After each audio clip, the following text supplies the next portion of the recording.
So welcome everyone to our guest artist masterclass exclusive. Tonight we have a very special guest. I think everybody knows Mr. Mike Johnston here. Let's give him a big warm welcome.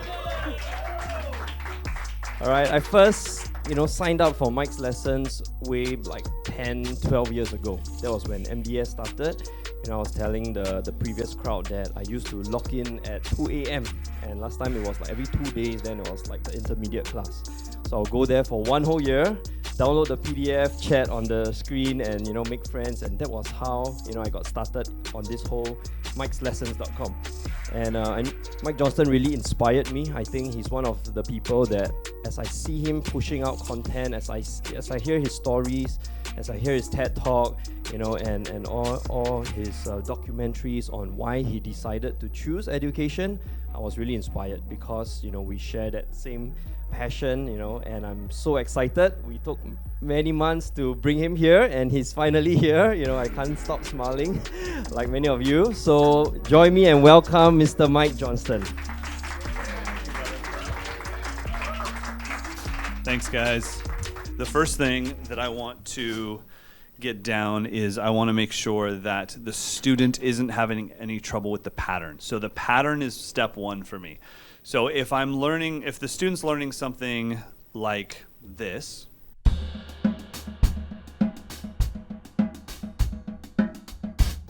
the pattern is inverted paradiddles. That might take your student a while if they don't know that pattern already. But if they already know that pattern, that's fine. Let's say that our goal was to play a solo with double strokes, the way that I asked a couple of you to do it. Something like this.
If that's what we want out of our student, is for them to be able to play that, we're going to have to go through a couple things. So first thing is pattern.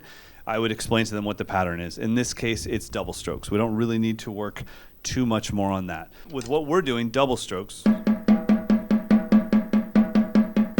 the pattern is not the problem. Like, we know that the student can do that. The next thing is time. Time is not the way that I think most people practice it. Most people, if you're trying to get your student to play in time, they put on a quarter note metronome. I think that's a bad idea. The reason why is, think about what's happening in a quarter note metronome. So that's 4 pulses per measure. And we're going to play double strokes as 16th notes.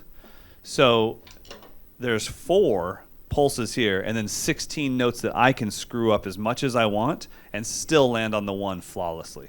Like, if we had this, let's see how bad I can make this.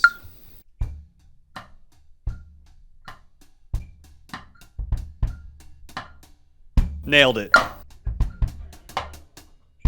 Nailed it. Nailed it. So I can be so off as a student and still think I'm right because I keep landing on the loud beep. We can't give the students and ourselves, I mean, this stuff that I'm showing you is for yourself as much as it is for your students, but you can't give yourself that much freedom. You're not there yet, especially when you're learning something brand new. So the metronome should always start with the subdivision of whatever you're practicing. So there's no there's no responsibility for time for me right now. So we're working on double strokes, and I've got my metronome at 16th notes.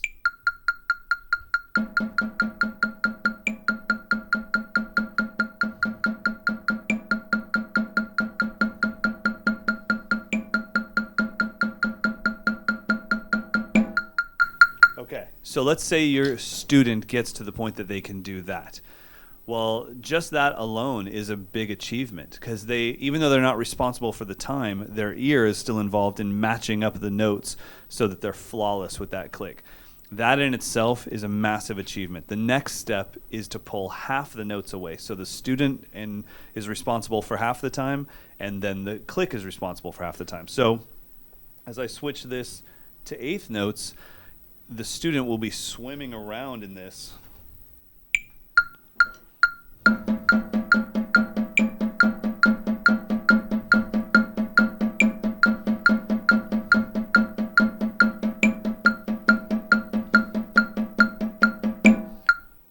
So that alone is extremely difficult. Like, even making that jump from 16th notes to 8th notes, that's something that you should really be proud of your student for doing. Now, the other thing is, if this pattern was more difficult, I'm only using double strokes right now because it's where we're starting, but let's say it was paradiddles. While they're working on trying to get the timing down, they're enforcing the pattern because they're just trying to get the timing right. But what's happening is they're playing the pattern over and over and over again while they're trying to get the timing right. So that pattern is getting enforced. So eventually for your student, the right, left, right, left, right, left, right, left, right, left, oh, dang it, that eventually goes away and they just are there. And that's what we want for them and for you, especially when you're working on more complicated stuff. If your pattern, let's say if this is what you were trying to learn,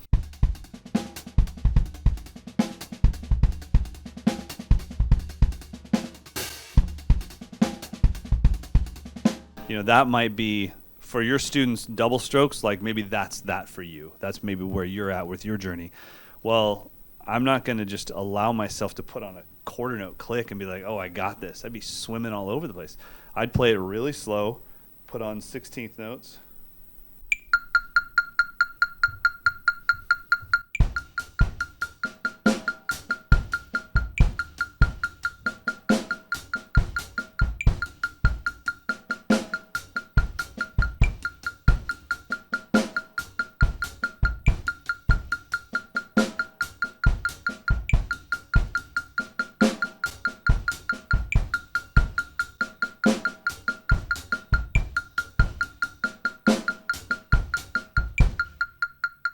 So that's timing. So the first thing you have, step one of learning new material with your students and for yourself, is pattern. What is the pattern? Everything has a pattern to it. This thing that I played you earlier,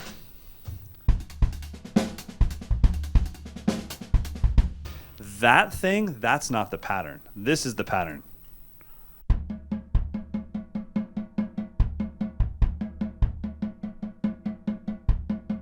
The pattern boils down to kicks, rights, and lefts.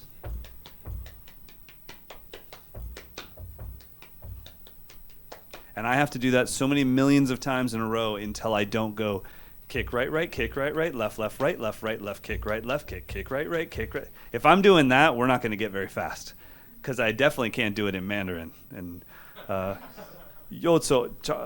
can't. Like, there's no chance. So I have to wait and wait and wait. So pattern is first. You teach them the pattern. Then you teach them the timing. The timing goes, in this case, 16th notes, 8th notes, quarter notes, half notes, and then maybe a gap click. All right? So, and the good thing is each step will reinforce the previous step. So we did our pattern, then our pattern got reinforced with the timing. The next thing we have is our speed. So speed is very different than what most teachers think it is. You have to divide speed. You have to find out what's the problem with the speed. What is stopping the student from being fast? So there's raw speed and pattern speed. You have to recognize that in your student to find out what is holding them back on this speed. Is it raw speed and you need to physically tear down their muscle fibers and build them up faster and stronger? Or do they need to slow way the heck down and play that pattern 2 million times until their brain memorizes it? So if I gave her an hour at home and she practiced it slow, all of a sudden her brain would kick in and would go like, oh, I know what this is. And then she'd be dancing, and then it'd be on. So, and I can tell you right now, if you came up here and created a new pattern for me, I'd be at 60 BPM. It's like, and I wouldn't mind. It's like, well, I don't know this thing yet. Give me an hour and I'll get it. So that's really important. So for me, getting speed down is first identifying why is your student slow in the first place. Is it the pattern, or is it their actual physical ability to play this thing? So you have to identify that. Raw speed or pattern speed, what is the problem? Once you've identified that, then there's a couple ways to do it. So if you're going to do it with, if you're going to do something with raw speed, then the Tabata workout is probably the best way to go. So we can do a little bit of that. And then if you're going to do, if it's a pattern speed issue, what you need to do is find out what their max is. How fast can they do this thing you're asking them to do? And then take it about 30% slower than that and just have them loop that forever, over and over and over again. So let's try a raw speed workout real quick. This is going to be hands and knees, so you don't need any sticks. When she says squats, you're going to do double strokes as fast as you can, just hands on your knees. So burning it out, right? You know, yeah. So and then when she says rest, you're just going to slow down. So we'll do all the rests together at the same tempo, at the same time. All right, so let's give it a shot. Rest. There you go. You guys can rest. She's going to count you in, and then you have to rip on those double strokes. 3, 2, 1. Squats. Go as fast as you can. Faster. Louder. You've got 10 more seconds. Keep going. Yeah. Oh, yeah, it sucks. Keep going. Come on. Come on. 3, 2, 1, and do it with me. 3, 2, 1. Squats. Go as fast as you can. Fast as you can. Squat. Keep going. Keep going. Keep going. Keep going. Keep going. Come on. It's only 20 seconds. Come on. Come on. 3, 2, 1. Rest. Da da da da da da da da. 3, 2, 1. And Squats. go. Fast. As fast as you can. As fast as you can. Come on. Do it for Singapore. Come on. Taiwan was way faster. Keep going, keep going, keep going, keep going, keep going. 3, 2, 1. And Rest. Da, da, da, da, da, da, da, da, da, da. The rests seem to get shorter and shorter. 3, 2, 1. Squats. Squat! This will be the last one. Keep going, keep going, keep going, keep going, keep going. Faster. Faster. Faster. Attaboy. Get it, James. Get it, James. 3, 2, 1. Rest. Nice. We'll do the rest together and then we're done. All right, stop. Okay, so that's how you would work on raw speed with your students. Now, think about the fun that we just had in here and how much fun you could have with your student who's kind of over drumming. When you put a physical challenge in front of any human being, it's fun. And especially something like that, what's great about it is if you're sitting facing your student and you're both maxing out on the pad, one, you're going to be way faster than your student, but you're going to be in just as much pain as them. So that's a bonding experience. Going through pain with anybody is bonding. So as sad as that is, it really is true. And it's like, okay, cool. My teacher was willing to do it with me. You have to think for yourself and for your students, there's being in drum shape, and that has nothing to do with being in shape. Drum shape is such a different thing. You don't have to be, I mean, how many of our most famous drummers are completely out of shape, but they're in great drum shape, right? And it's because the muscles involved to play this instrument are not used in life. I mean, think about what it takes to do a double stroke roll, you know? When was the last time you saw somebody walking down the street and you're like, yo, dog, how you doing? Like, no one waves like that. Hey, man. Like, we should, but we don't. So it's important to think like, oh, man, how am I going to work those muscles out for my student? You do have to actually physically build them up to be able to play this stuff. So that's super important. So that's speed. So think about what we've done so far. We've done our pattern. We got that down. Then we did our timing, and then we, which was different. And now we've done our speed. This is all on one thing, whether it's the 3 notes I taught earlier today, right, left, kick, or if it's double strokes, or if it's a complicated pattern. We're still on the exact same pattern. And this is what I want you guys to get out of today is like, oh my gosh, do you do that for everything? It's like, yeah, everything. And yes, it takes me a lot longer to get through the stuff, but I get through it on such a deep level that I can use it forever. That's why this concept is called from the page to the gig. How do we get those notes that are on those PDFs that you give your students all the way to the point that they can actually play them in the moment when the moment counts? Same thing. Let's say it's, it could be bass drum speed and it's just constant burn 16th notes, just.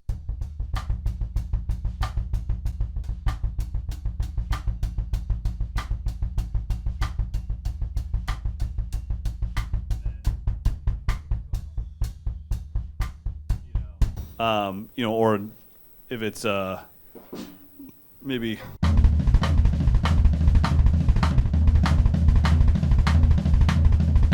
you do that for 20 seconds on and then that's not cool. 20 seconds on, 10 seconds off, 20 seconds on, 10 seconds off. So honestly, guys, just when you leave here tonight, just search for a Tabata timer. And that's what that is. A Tabata timer is 20 seconds on, 10 seconds off. So now we're on to dynamics. So this is where everything that we did up there comes into play. So with dynamics, if we think about our double strokes, what we want our students to do, we need to go as teachers farther than or further than loud and quiet. So this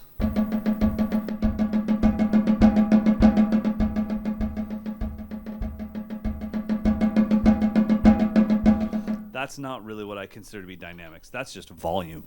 That's just me having a volume knob and getting louder or quieter. That's not a big deal. Dynamics is the difference between loud and quiet. I mean, that's what dynamic means. It's the difference between extremes of soft and loud, loud and quiet, that type of thing. So what I would do is say, okay, let's accent the downbeats. And some of you that I brought up to do the pad thing did a pretty good job of that. So in our double strokes, we'd accent the first note and not the second note. Right, right, left, left.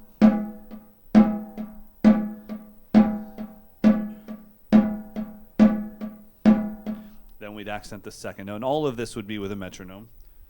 So I'm going to put it on eighth notes.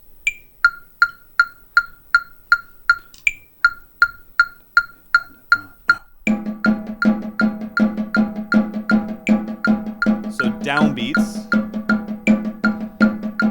Now upbeats. 3, 4. 1 bar of each.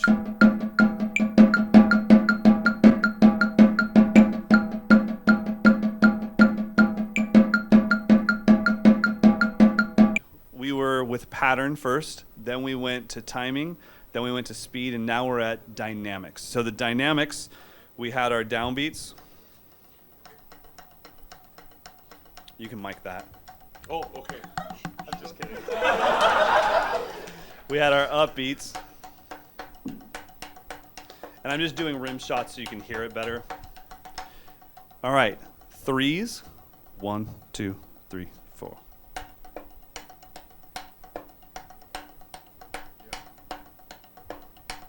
Four. 1, 2, 3, 4. 1, 2, 3, 4. 5.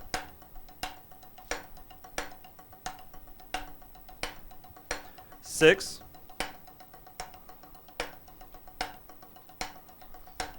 7.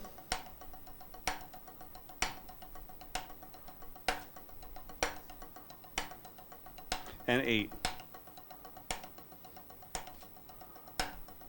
3/2 son clave.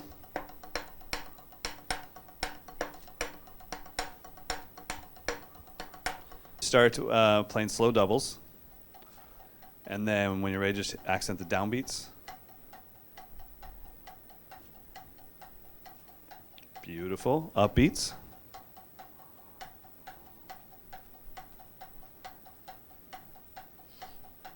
Beautiful. Back to normal doubles. So we'll consider that to be the downbeat. Okay, so when I count you in, you're going to play a 3-2 son clave.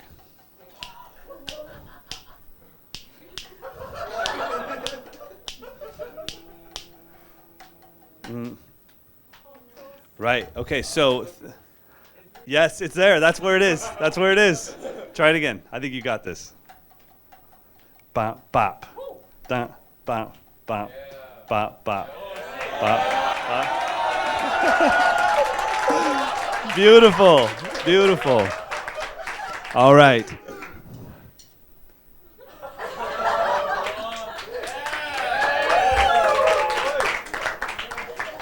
Okay, so just so that you can be as uncomfortable as everybody else, left foot is going to be playing quarter notes. So it's going to be chick, chick, chick, chick, chick, chick, right there. So we're playing the tumbao. Do you know that ostinato? Boom, boom, boom, boom, boom, boom, boom, boom. That's it. And then the 3-2 son clave over that.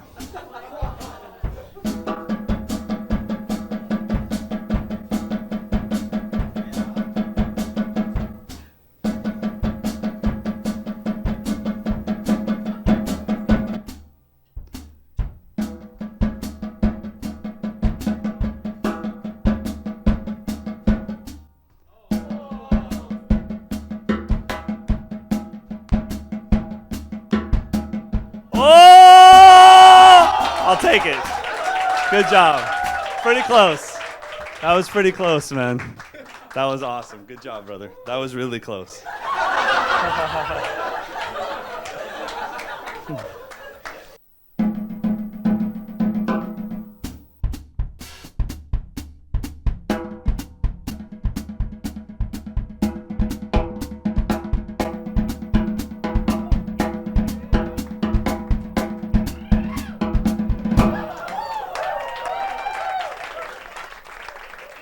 Yeah, man. That was tough. Good job. You did really good. Those dynamics could take you a long time. I mean, I just showed you. I'm sure some of you right now are like, let me go home and learn 3s, 4s, 5s, 6s, and 7s in double strokes, because you can take your double strokes so much further than where they are right now. And this is not for your students. This is for you guys as drummers, because you're advanced drummers. What is inside those double strokes? Well, physically, there's an accent followed by a ghost.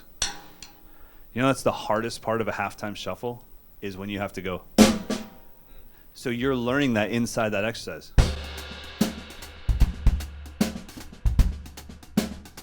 I always know somebody doesn't have control when they do this. I'm like, dog, you good over there? Because your backbeat, like, you blink really hard every time and you hit it twice and you go. That don't look right, man. You gotta have. So if I get rid of this, what was there? That. Where did that come from? Well, it came from that double stroke exercise. What else is in that double stroke exercise? Ghost note into backbeat. That gives me.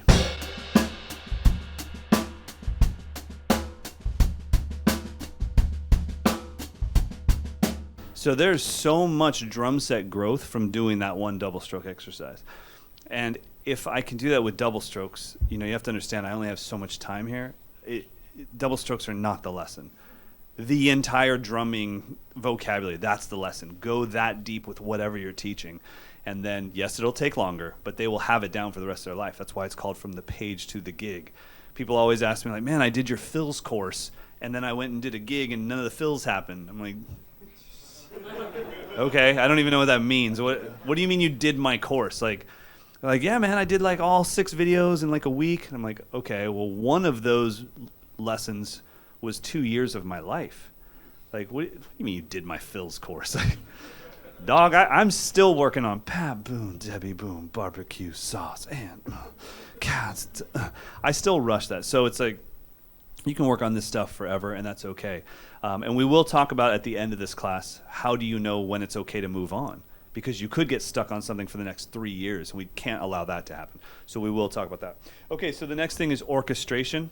That's pretty simple, but one thing I don't do is I don't just start flying all over the kit. For orchestration, I think one of the keys that you have to teach your students is pick a new spot and stay there. Let their ear get used to that. So if they're used to this, just doing this, sorry, just that alone is a brand new world to them. So pick new spots to do things. So if we're doing these double strokes and they were used to this, I would just say, okay, I want your right hand on the floor tom rim and your left hand on the rack tom. That's a very new sound for them. And then we'd move it somewhere else, And then eventually I'd say, okay, now that we've gone everywhere and stayed there, now you can move your right hand.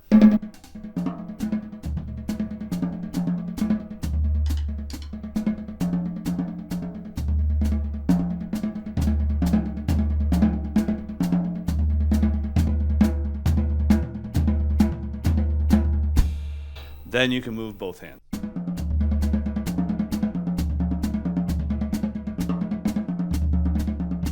All right, so that's orchestration. So don't just say, now orchestrate it around the kit. You know that that's not going to work. They're going to go, right? It's not going to happen. Put them somewhere and give them direction. The last thing is practical application. So practical application is, okay, now you've put in all the work, can you do this with music? Can you do this with a song? Songs are the most confusing things ever. Like, people don't realize until it's too late and they're on a gig and it goes really bad for them, how much stuff is happening in a song. Think about the information that's coming at you. You've got vocal rhythms, you've got key signatures, time signatures, you've got tempo, all this stuff's coming at you. Then you have the visual aspect. So all these shapes, the colors you guys are wearing, that's all information that my brain's processing while I'm trying to do this fill or this chop or this groove that I've never tried with music. So music is that thing that you have to do with. I usually have my students do it with a song of any type. Then the final goal is, can you do it with a drumless track? Because if you're always stealing the time from the drummer, then you don't really have the time. So if you can't use your ear, then you're in trouble. So that's the goal, is to get to that drumless track area with it. And so with something like this, we could do it a couple different ways. It could be a fill with a song where I'm like, okay, I just want your fill to be double strokes and make him as creative as possible. Or it could be something where, like I had him do it, we're doing it with as an ostinato in a song, and we're just doing it the whole time. But music, practical application is the key. So the PDF that James will send all of you guys looks just like this, and it goes pattern, time, speed, dynamic, orchestration, practical application, and it explains everything that I just told you about. Hi, welcome to MDS Online. I hope you have enjoyed watching Mike Johnston's masterclass at my drum school's headquarters. We invited him last year and he was really inspiring. He taught all of us as teachers and, more importantly, as drummers. So today I want to share and break down some of the concepts that he went through during the class for you. In summary, Mike shares with us his whole approach to learning drums. He always starts off step 1 by learning the pattern. He'll play it 100 times, and then after he learns it, step 2 is he'll learn how to play it on time. Step 3, he will learn how to bring it up to speed, so he'll improve his raw speed as well as his pattern speed. Step 4, he will apply dynamics to the pattern. Step 5, he will orchestrate it around the drums. And step 6, he will apply it to something practical, maybe like music or maybe to a drumless track. So let's get started. Now, under step 1 pattern, he played this drum beat, right? And I'm going to break it down for you. So basically, it is an inward paradiddle. The sticking is right, left, left, right, left, right, right, left.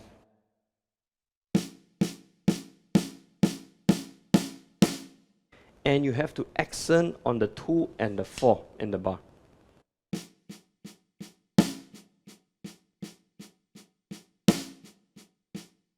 So in order to learn this pattern, you need to master your paradiddles first. I'm going to put the right hand to the hi-hat.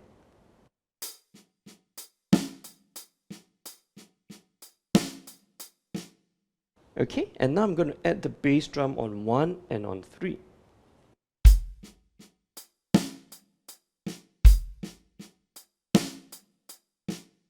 In step 1, he assures us that you're never going to play it on time because your body is not used to the pattern at the moment. So don't worry about getting and locking it on time, just learn the pattern. Let your body understand the pattern, play it 100 times, and then after that you'll be much more familiar with it. Then you can work on step 2, which is time.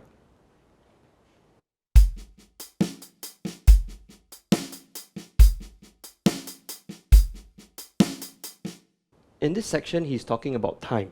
So step 2, he said, after you learn the pattern, play it on time. Now, a huge takeaway for me is to be able to put the metronome on subdivision voices for every note. What that means is, if you're playing something like that in 16 notes, and there are full 16 notes in the whole bar, don't just put the metronome on the quarter pulse, because you're going to miss out on the 3 16 notes that are silent. Put the subdivision on every note. It sounds something like that. Can you hear the pulse? So it's counting all the E and the N's and the R's. 1 E and a, 2 E and a, 3 E and a. So when we go back to that same pattern, now on every note that you strike, there will be a metronome voice to it. Let's try that.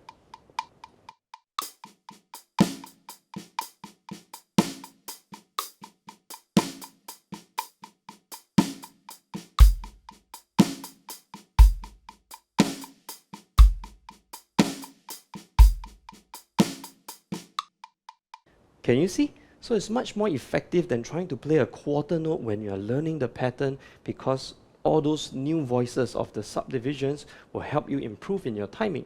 Well, of course, he also played a very complicated pattern, and I thought I want to share it with you in exercise 2. In exercise 2, let's learn the pattern first. Let's not rush into it. Like what he says, let's get our hands and our feet used to the pattern, and then we worry about playing it on time. So the pattern is kick, right, right, kick, right, right, left, left, right, left, kick, right, left, kick.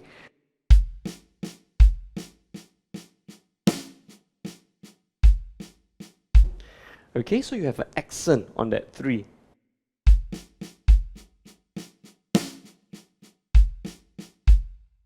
Again, don't go crazy on the drums, just stick to the pattern.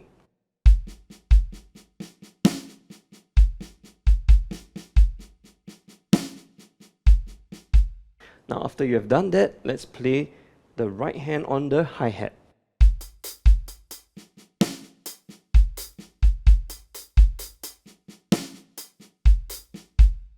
Okay, after you are used to the pattern, then you move to step 2 and apply time. So we're going to do the same thing, 16 notes, subdivisions at 60 beats per minute.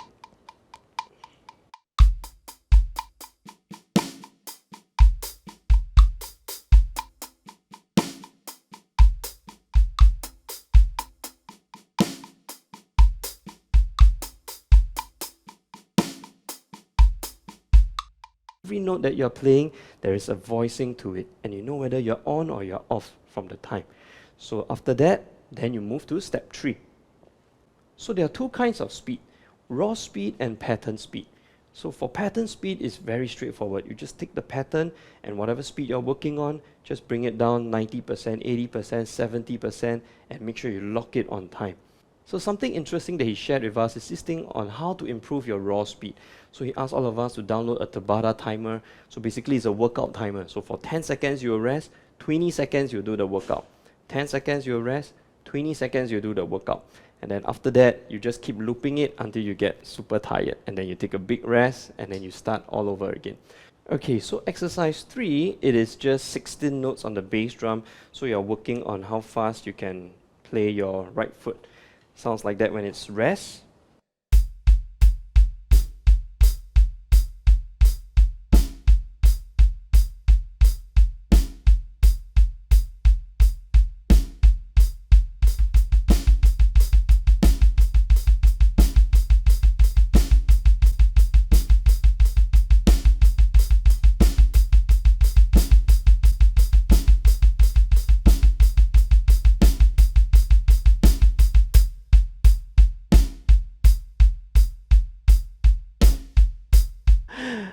You're supposed to feel the burn.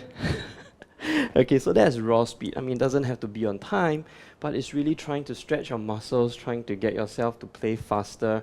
We seldom do that. We seldom work out on the drums. So that's one idea that he suggests that you can improve, right? A Tabata timer. That's what you need to get. Exercise 4, one of my favorites, is to practice working on the raw speed of your doubles as well as your bass drum, playing 2 notes with a single kick. So for this pattern, the rest is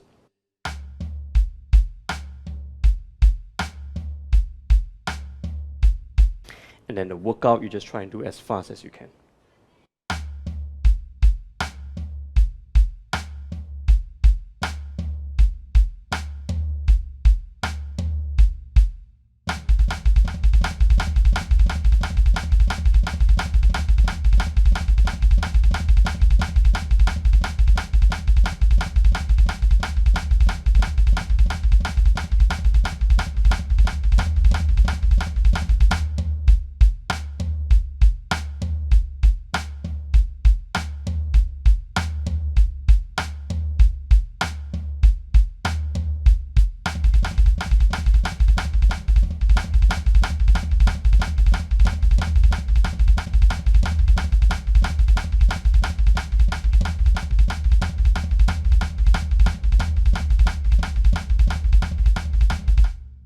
So you can really feel the burn. I think you can see it from my facial expression.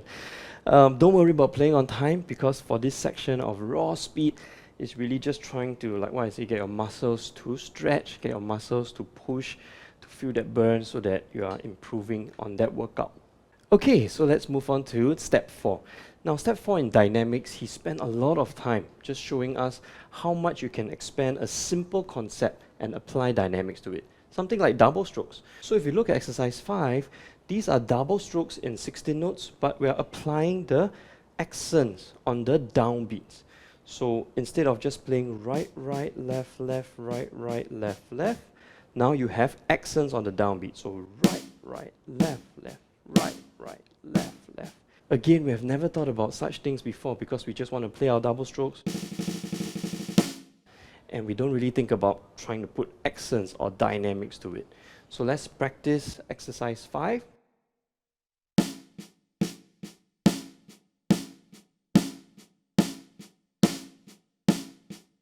Exercise 6, upbeats.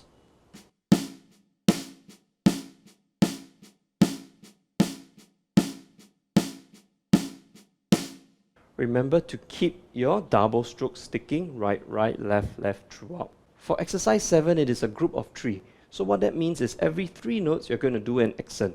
When we first heard it, we thought, wow, that's impossible. How do you do every 3 notes in double strokes? But actually, when you take a step back and you break it down, there are only 4 different accent combinations that you can do. One is a downbeat with your right hand, one is a downbeat with your left hand, and one is an upbeat with your right hand, and an upbeat with your left hand. The rest are just non-accents. So let's look at exercise 7. If you look at the first 2 notes, that's what I mean by the first combination, downbeat with the right hand. Look at the next 2 notes, it is a upbeat with the left hand. Look at the next 2 notes, no accents at all. Look at the next 2 notes, a downbeat with the left hand. The next 2 notes, an upbeat with the right hand. And the last 2 notes, no accents at all. So if you have practiced your exercise 5 and exercise 6, you have already tried the 4 different combinations that it will ever pop up. So let's do it slowly. Exercise 7. Those are the first 4 notes. So it's downbeat and upbeat. Down with the right, up with the left. And if you think about it, those are the accents because 1, 2, 3, 1. Can you see? Every 3 notes you have 1 accent. Put another 2 notes inside.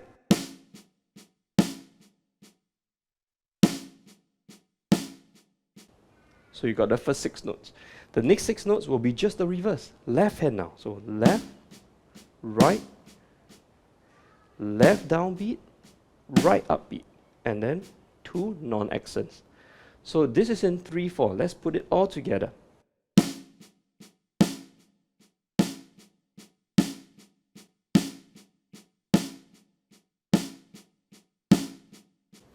if you think about it, your hands are still doing right, right, left, left, right, right, left, left. It's just that you have the accents that are moving around in groups of 3. Exercise 8 is pretty straightforward. Groups of 4, it is just normal downbeat on the right hand, left hand no accents, and then downbeat on the right hand. Left hand no accents. Put it together.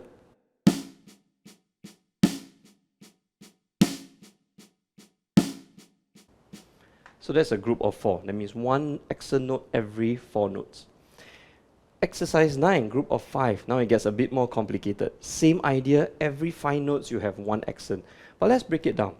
Look at the first 2 notes. It is a downbeat with the right hand. Next 2 notes, no accent. Next 2 notes, upbeat with the right hand. Okay, so if you put all 6 notes together, your right hand is activated twice. First one with the downbeat, second one is the upbeat.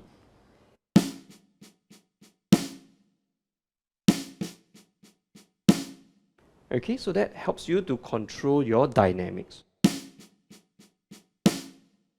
So if we carry on, then it follows by left, left, no accents. Right, right, no accents. And you repeat the whole thing starting with the left hand. So downbeat, no accent. Upbeat, no accent, no accent. Let's put it all together.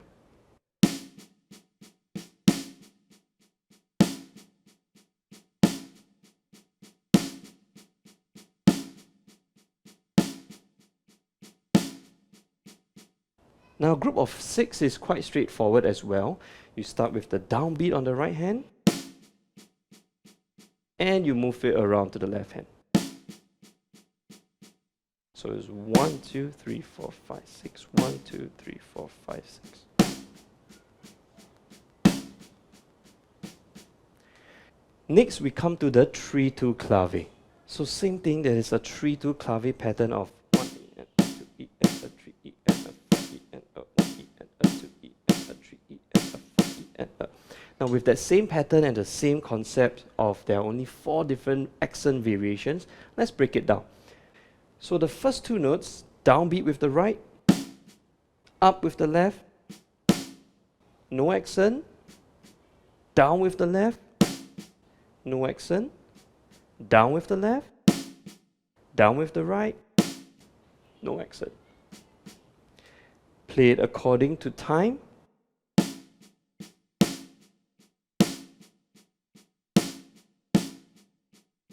Can you hear the 3-2 clave?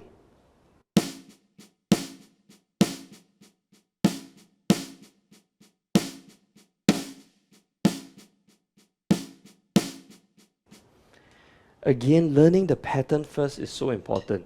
So you need to make sure that you can play your double strokes,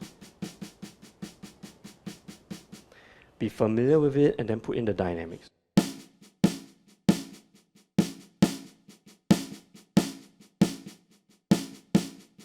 Okay, so the same idea now, you have a left leg and right leg ostinato going.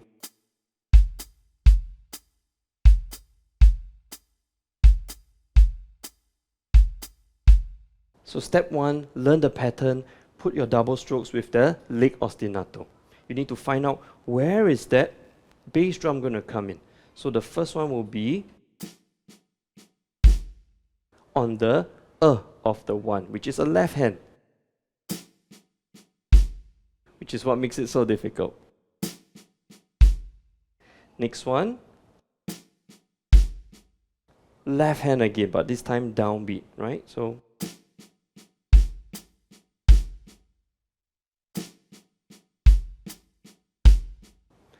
okay, and then it repeats itself.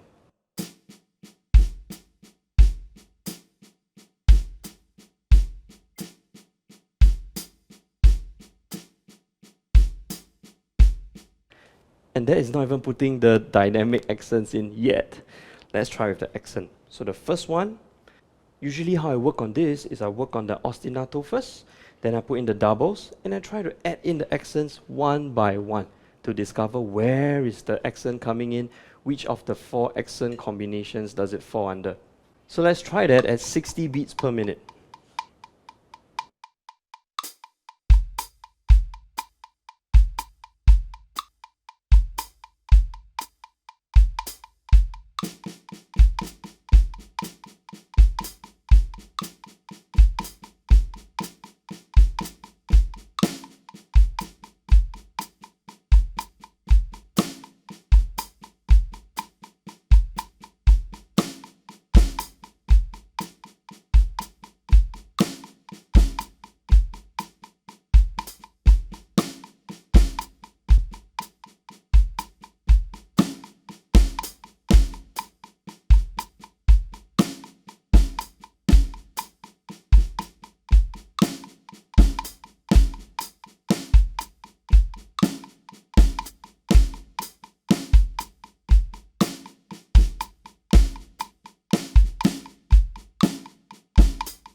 Actually, it's quite difficult to play when it's slower.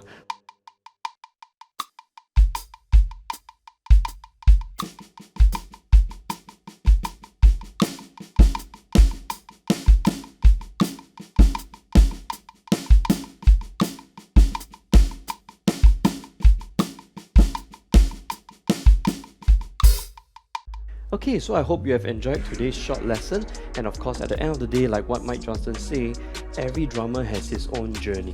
So it doesn't matter if you can't get it now because you're just in that journey, and just keep practicing because you're going to move along as you practice and you get further in your journey. Okay, so I hope you take heart, keep practicing, apply all the golden rules, follow his step process, and I'll see you at the next MDS Online. Bye!